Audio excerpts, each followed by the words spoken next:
नमस्कार दोस्तों मैं विक्रम सिंह और आप देख रहे हो वेल्डिंग टेक्नोलॉजी। दोस्तों मैं आज आपके लिए एक नया क्वेश्चन पेपर लेके आया हूं।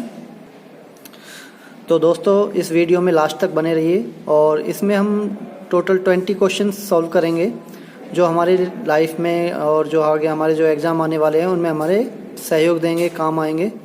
तो आइए दोस्तों चलते हैं क्वेश्चन की तरफ। तो इसमें जो दोस्तों मैंने पहले आपको वीडियो में बताया हुआ था कि जो name of institute, job role, name of trainees, date, ये सारा फिल करने के लिए, तो सीधा हम ज़्यादा टाइम ख़राब ना करते हुए सीधा क्वेश्चंस पे आते हैं। तो दोस्तों इसका जो पहला क्वेश्चंस है हमारा वो ये what is the input and output in rectifier machine.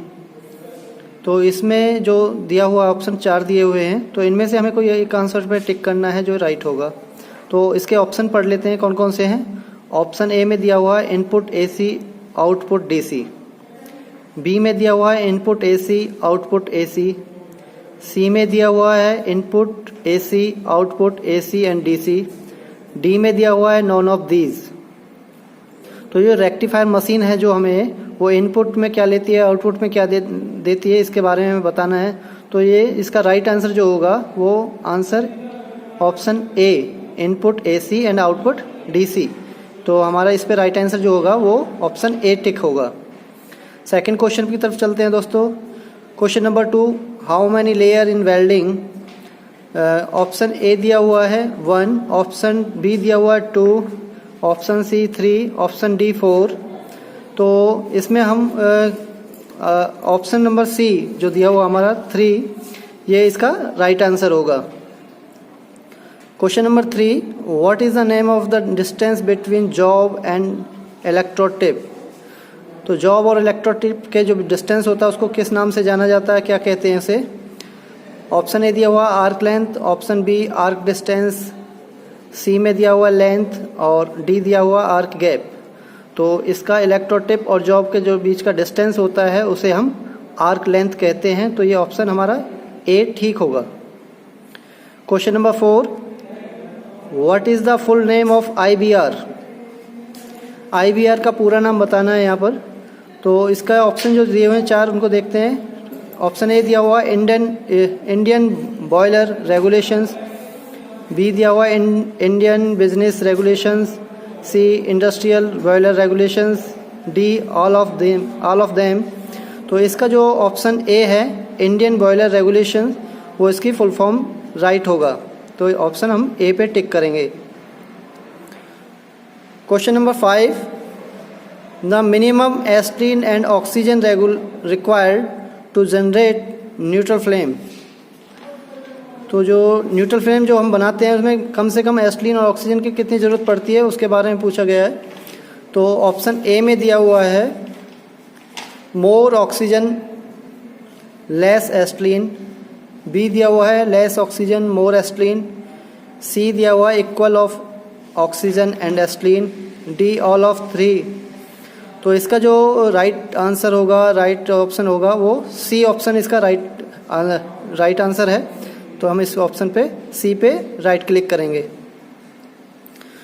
Next question पे चलते हैं दोस्तों। Question number 7, what is neutral flame temperature. Neutral flame का टेम्परेचर क्या होता है।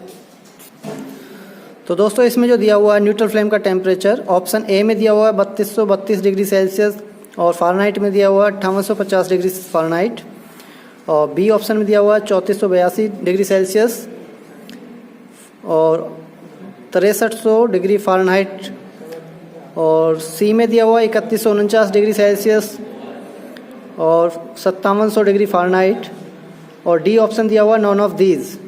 तो न्यूट्रल फ्लेम जो हमारा उसका होता है उसका टेम्परेचर जो होता है वो 3200 डिग्री सेल्सियस के समथिंग होता है। तो इसका ऑप्शन हमारा ए राइट टिक होगा जिस पे हम टिक करेंगे। Question number 8, flame required for gas welding. Gas welding के लिए किस किस फ्लेम की ज़रूरत पड़ती है उसके लिए ऑप्शन ए दिया हुआ न्यूट्रल फ्लेम, बी दिया हुआ है oxidize flame, C carburize flame, D all of 3। तो ये ऑप्शन हमारा डी लास्ट वाला टिक जो है राइट होगा जिसमें ऑल ऑफ 3 मीन्स हम तीनों फ्लेम का प्रयोग करते हैं गैस वेल्डिंग के लिए। Question number 9, the output of welding machine is relatively, जो वेल्डिंग मशीन होती है वो आउटपुट में क्या देती है, low voltage and high ampere, high voltage and low ampere. C में दिया हुआ है high voltage and high ampere, D दिया हुआ low voltage and low ampere. तो इसका हमारा राइट आंसर होगा option A, low voltage and high ampere. तो इसके ऑप्शन हम ए पे राइट टिक करेंगे। तो चलते दोस्तों आगे नेक्स्ट क्वेश्चन की तरफ आगे बढ़ते हैं। क्वेश्चन नंबर 10 है हमारा, when arc welding injury to the eyes can result from.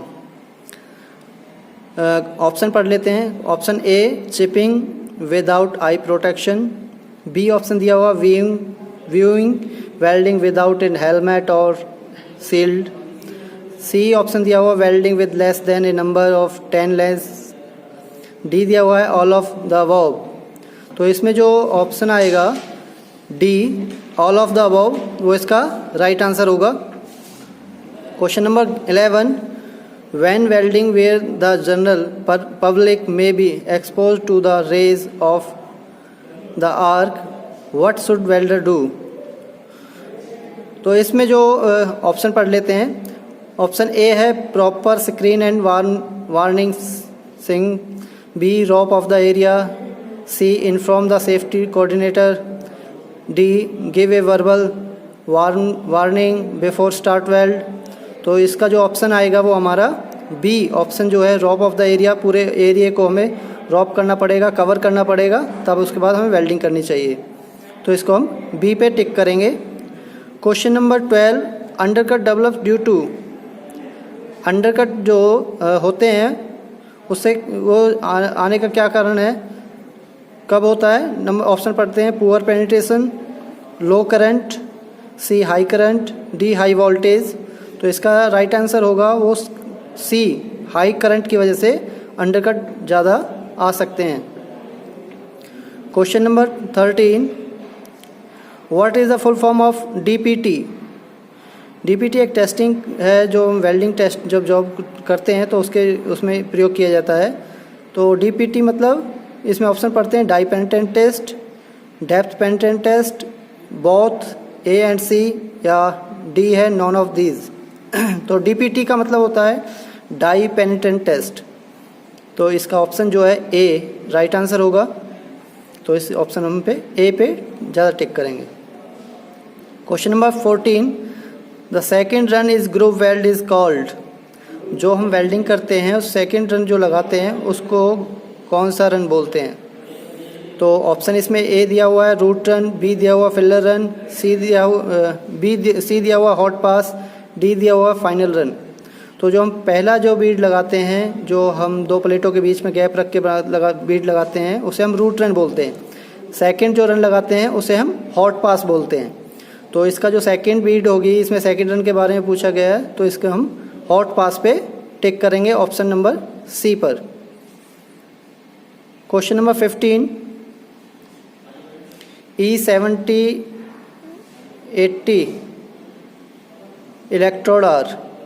तो E70 18 इलेक्ट्रोड जो होती है वो क्या है, उसके अंदर कौन सा फ्लक्स यूज़ करते हैं, वो सारी चीज़ें इसमें दिया हुआ है। तो इसमें ए दिया हुआ है रोटाइल इलेक्ट्रोड, बी दिया हुआ low hydrogen type electrode, C cellulosic electrode, D none of the above. तो इसमें हम राइट आंसर जो टिक करेंगे वो ऑप्शन बी पे टिक करेंगे, low hydrogen type electrode. E70 18 electrode जो होती है हमारी वो लो हाइड्रोजन टाइप इलेक्ट्रोड होती है। तो ये ऑप्शन हमारा बी ठीक होगा। क्वेश्चन नंबर 16, क्वेश्चन नंबर 16 में देखते हैं दोस्तों, mention the tool name of the given pictures. इस पिक्चर में जो टूल दिया हुआ है उसका नाम बताना है, ये कौन सा टूल है। क्वेश्चन नंबर इसमें जो दिया हुआ 16 में option A hammer, B pin hammer, C chipping hammer, D spring hammer. तो ये हमारा जो राइट आंसर है वो ऑप्शन सी राइट होगा, जिसमें हम चिपिंग हैमर पे टिक लगाएंगे। Question number 17, the material use for coated of the MMAW electrode is. MMAW जो इलेक्ट्रोड होती है उस पर किस मेटल की कोटिंग होती है, कौन सा मेटल कोटिंग होता है वो बताना है इसमें। तो ऑप्शन ए दिया हुआ फ्लक्स, बी स्लैग, सी बाइंडर, डी प्रोटेक्टिव लेयर्स। तो ऑप्शन ए जो हमारा राइट होगा, जो MMAW manual metal arc welding की इलेक्ट्रोड होती है उस पर हम फ्लक्स चढ़ा होता है। Question number 18, voltage is the force that dash dash dash an electric current through a circuit. तो इसमें जो वोल्टेज है वो फोर्स करती है किस चीज़ को, एम्पियर। इसमें ए दिया हुआ पोल्स, सी दिया हुआ बोथ ए एंड बी, या डी दिया हुआ है ऑल ऑफ दीज। तो इसमें जो वोल्टेज होती है वो इलेक्ट्रिक सर्किट को पुश करती है, धकेलती है आगे की तरफ। तो इसमें ऑप्शन ए हमारा राइट आंसर होगा। Question number 19, where is use of SMAW। SMAW का प्रयोग, SMAW मतलब होता है सील्डेड मेटल आर्क वेल्डिंग, मतलब वो मैनुअल मेटल आर्क वेल्डिंग को ही SMAW वेल्डिंग भी बोलते हैं। तो इसका प्रयोग हम कहाँ कहाँ करते हैं। ऑप्शन ए में दिया हुआ है aircraft, B bridge, C building, D all of these. तो इसका जो SMAW वेल्डिंग का प्रयोग हम all of these means option D हमारा राइट आंसर होगा। Question number 20, the welding area should be kept free of. Welding और जो एरिया है वो वेल्डिंग जो जॉब है वो कैसी होनी चाहिए, किस चीज़ से फ्री, साफ सुथरी होनी चाहिए। तो ऑप्शन ए में दिया हुआ है grease, fluid and solvent, B ultraviolet rays, C infrared rays and D electrode. तो इसका जो ऑप्शन ए है वो हमारा राइट आंसर होगा, जिसमें ग्रीस, फ्यूल एंड सॉल्वेंट जैसे से हमें मटेरियल को फ्री रखना चाहिए। तो दोस्तों आशा करता हूँ आपको ये वीडियो पसंद आए, और अच्छी लगे तो please like and comment and share करना ना भूलें। तो दोस्तों इस चैनल को ज़्यादा से ज़्यादा सब्सक्राइब करें और ज़्यादा से ज़्यादा दोस्तों को शेयर करें, ताकि वो भी अपने जो और कैंडिडेट हैं वो भी अपने इन क्वेश्चनों में इंटरेस्ट लेके अपने एग्ज़ाम को क्लियर कर सकें। तो थैंक यू दोस्तों, thanks for watching, thank you दोस्तों।